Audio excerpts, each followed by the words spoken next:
भगवान बुद्धांच्या जीवनात आणि बौद्ध धम्मात पौर्णिमांना अतिशय महत्त्व आहे. भगवान बुद्धांच्या आयुष्यातील अनेक उल्लेखनीय घटना या कोणत्या ना कोणत्या तरी पौर्णिमेस सच घडलेल्या दिसून येतात. म्हणूनच जगातील सर्व बौद्धजन पौर्णिमांना उत्सवाचे रूप देतात. यापैकी आज आपण ज्येष्ठ पौर्णिमेस ही तथागतांच्या जीवनकाळात कोणत्या घटना घडलेल्या ते आपण बघणार आहोत.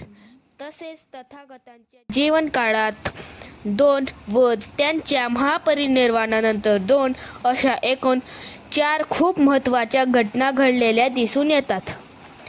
त्या मी तुम्हाला आज सांगणार आहे की ज्येष्ठ पौर्णिमेला भगवान बुद्धांच्या जीवनात घडलेल्या कोणत्या. तपुस्स व भल्लुकाची धम्मदीक्षा. तपुस्स व भल्लुकाबद्दल प्रेम व्यक्त करताना तथागत म्हणतात, भिक्षूंनो, प्रथम शरण आलेल्या उपासकात तपुस्स व भल्लुक हे पहिले आहेत. आणि आता तपुस्स व भल्लुक हे नेमके कोण होते ते मी तुम्हाला सांगणार आहे. तपुस्स आणि भल्लुक हे 2 व्यापारी भाऊ होते. त्यांनी गौतम बुद्धांच्या ज्ञानप्राप्तीनंतर त्यांची भेट घेतली. गौतम बुद्धांना मधुपिंड म्हणजेच मध आणि गोड अन्न अर्पण केले.